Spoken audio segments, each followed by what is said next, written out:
মূল ঘটনা হয়েছে এখানে রাজীব আরো দুইজন লোক আছে রাজীব তারপর ওদের দুইজনের নাম কি জুয়েল আর আজাদ এই তিনজন ওরা মেন ওইখান থেকে এক ঘটনা কেন্দ্র করি মেন তারপরে নাম হয়েছে শাহাবুদ্দিন তারপর হয়েছে রহমান ওরা দুইজন মেন লিডার এর হয়েছে ওদেরকে চালাই ওই যে আসামি এখন ধরছে রাজু ওদের গেম গডফাদার ওরা প্রকাশ্যে গাঁজা খায় মদ খায় ইয়াবা খায় প্রকাশ্যে মানুষের সাথে চাঁদাবাজি করে আমার আব্বুর নাম ভুঁইয়া ফরিদ এই রহমান আমার আব্বুর থেকে এই কেন্দ্রটা করি বলতেছে যে তুই দেখছ ওদের থেকে জিম্মি করি ওই স্টেটমেন্টটা নিয়ে রেকর্ডিং করি 50,000 টাকা মুক্তিপণ আদায় করছে ওইটা নিয়ে আজকে অনেক কথাবার্তা হওয়ার পরে ও আজকে সকালে আসছে আমাদেরকে কজে 50,000 টাকা দিতে হবে যারকে আমরা রহমানকে কিছু প্রতিবাদ করি ফলাফানি কিছু মাধ্যম দিছে এখন হে হাসপাতাল আছে এরকম মানে এখানে যারা মূল লিডার এরা রাজনৈতিক পরিচয় কি এদের এরা আওয়ামী লীগ ছিল এরা আওয়ামী লীগ বিএনপির আমলে তারা এইভাবে পুরাটা রাজত্ব তারা শেষ করে এরা হচ্ছে আগে আওয়ামী লীগ ছিল জি তো বর্তমান তারা কোন রাজনৈতিক দলের সাথে জড়িত বর্তমান এখন না এখন জড়িত নাই তারপরে এদেরকে উপরের থেকে কিছু আছে এগুলা মানে প্রকাশ না বর্তমান দলীয় নেতারা মানে তাদেরকে এদের পরিচয় ওরা আমাদের এই 9 নং সরকারি ইউনিয়নের মধ্যে দীর্ঘদিন যাবত এইসব ছেলেদেরকে নিয়ে প্রত্যেকটা ঘরে ঘরে হিংড়া আপনি যদি প্রত্যেকটা ফ্যামিলিতে জিজ্ঞান প্রত্যেকটা ঘরে শিং দিয়ে ডাকাতি করতো ওদেরকে ঘরে ঢুকা দিয়ে যা আছে জিনিসপত্র সব নিয়ে যাইতো তারপরে এই ঘরের একটা মেয়ে ওটা খুব অসহায় তারা ভূমিহীন এই কিল্লায় থাকে সরকারি কিল্লায় তো এই মেয়েটা ওই দিন ওই ভুক্তভোগী কালকে রাতের 12:30টার দিকে আমরা রাত্রে ওর স্টেটমেন্ট নিই এলাকার আমাদের যারা এই একজন আছে সাইফুল কন্ট্রাক্টর উনি এই এলাকার বিএনপির ছাত্রদলের আহ্বায়ক হিসেবে আছেন তো উনি ওনার সাথে আইসা আমরা ওর স্টেটমেন্টটা নিই ওনার কাছে ভিডিও ফুটেজ সব কিছু আছে রাত্রের তো ওই মেয়েটা বলছে যে আমি যখন ছাগল বাঁধতে যাই তখন ওই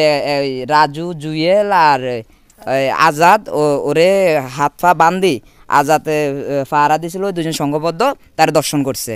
এক পর্যায়ে ও যখন 2 ঘন্টা নাকি অজ্ঞান ছিল তারপর যখন ও ছুট পায় ও দৌড়ায় চলে আসে তারপরে এই স্টেটমেন্ট আরেকজন নাকি দেখছে যখন ওরা ওই মেয়েকে দর্শন করছে তারা ওই বাড়ির তো এগুলা যখন এখানে হয়েছে তখন 2 বাড়িতে কেউ জানে না যে 2জন লিডার ওই ছেলেদের হাতে দর্শন করাইছে ওই লিডাররা আমার আব্বার নামে ফাঁসাই দিয়ে আমাদের সাথে 50,000 টাকা মুক্তিপণ দাবি করে যে তোর নামে ফাঁসাই দেবো রহমান আর শাহাবুদ্দিন তো আমরা বলতেছি আমরা কেন মুক্তিপণ দিব এর কারণ কি আমরা কেন দিব কয়েকে এদের সাথে নাকি জোরপূর্বক স্টেটমেন্ট নিয়েছে পরে যখন আমরা সবাইকে নিয়ে আইছি ওরা প্রত্যাখ্যান করছে যে ওরা এরকম কিছু বলে নাই আমাদের নামে কোনো অভিযোগ দেয় নাই ওই অভিযোগ যখন কইছে আমাদের নামে তো কোনো অভিযোগ নাই তা আপনি কেন আমাদের সাথে টাকা নিতেছেন আর কেন আমরা কেন আপনারা মুক্তিপণ দিব আপনি কে কারণ ওনারা তো এই এলাকার লিডার আগে থেকে ওরা আওয়ামী লীগের আমলে জোর জবরদস্তি করে মানুষ কেউ যদি একটা বাড়ি তোলে এরে সাদা দিতে হইব কেউ যদি একটা জমি কিনে এরে দিতে হইব কেউ একটু যদি জমি বিক্রি করে তাও এরে দিতে হইব মানে না দিলে আর ঘর বাড়ি যায় এরা রাস্তায় ধরে এরা মারধর করে এরা আটক করে জিম্মি করে এদের কামে এটা এরা কোনো কাজ কাম করে না এরা মূল লিডার হচ্ছে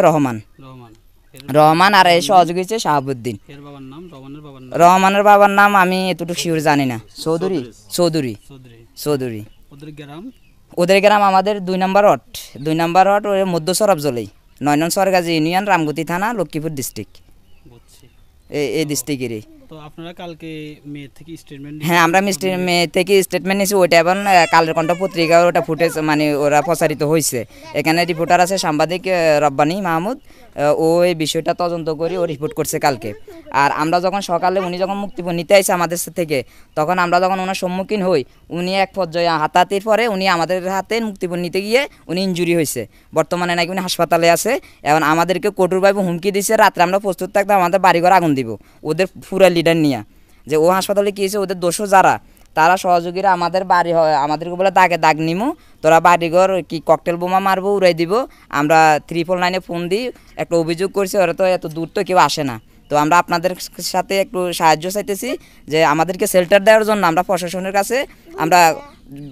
খুব কঠিনভাবে আমরা জোর দাবি জানাচ্ছি যাতে আমাদের এই দুঃসময়ে এই এই উগ্রবাদীদের যাতে প্রতিহত করতে পারি আমরা সমাজবাসী সবাই মিল্লা, কারণ ওরা হচ্ছে সমাজের ভাইরাস। এখানে মৌরাদা এলাকায় প্রত্যেক জায়গায় এরা এদের নেতৃত্বে আছে রহমান, সাদলক, এদের সংগঠনের অনেক লোক আছে। এদের বাপের নাম বলবেন, নাম বলবেন, তার বাপের নাম বলবেন, গ্রামের নাম বলবেন। ছিল মৃত চৌধুরী আলম। আচ্ছা। আর আমার বাবার নাম হলো বাকের। এরা আপনাদেরকে কেমন হুমকি দেয়? এরা চান্দা সাদে পোলা হয়নি, আমরা যে আমার বাবার টাকা চাইলেন, এখন আপনার সমস্যা কি ধরেন টাকা দিলি না কথা তো বলছ কেন, এইটাই নিয়ে ধরেন না তাদের লগে হাতাহাতি হলে হোলানের লগে কন্যাগুনি দিয়েছে, পোলাওয়ানের লগে কন্যাগুনির পরে এবার আমরা আমাদের লাইনে চলে গিয়েছি। এরা বিভিন্ন মানুষ নিয়ে জনহন নিয়ে রাস্তায় অনেক মানুষই দেখছি, তারা আসতেছে এখন আমাদেরকে হুমকি, প্রাণনাশের হুমকি দিতেছে, যে কোনো মুহূর্তে আমাদেরকে গায়েব করে ফেলা যায়। আমি জানি যে এই এলাকাটা যে আমাদের এলাকা, আমরা থাকি নিরীহ ভূমিহীন, আমরা আমার জায়গা জমি না, আমরা নিরীহ মানুষ, আমরা কার লগে জুলুম করি না, কার লগে বেদাল করি না, আমরা নিরিবিলি থাকি। তারা উত্তর পার্শ্বত্ব নাই আমার যেখানে আই ধরেন আঙুল দেখেন যারা কানা পয়সাওয়ালা তাদের পয়সা আছে, তাদের কাছে চান্দা ধরো 1 লাখ টাকা 50,000 টাকা তোরা চান্দা দিতে তো করে এই মামলা দুমু তো করে না নিজে মামলা দুম মাইয়ে গেছে সালাম দুমু, এই ধরনের তারা বাসা করতেছে। আর তারা তো এই কিল্লে বেকান তারা গাঁজার ব্যবসা, গাঁজা খাই হলাম নষ্ট করে দিচ্ছে, ইয়াবা খা গাঁজা খা।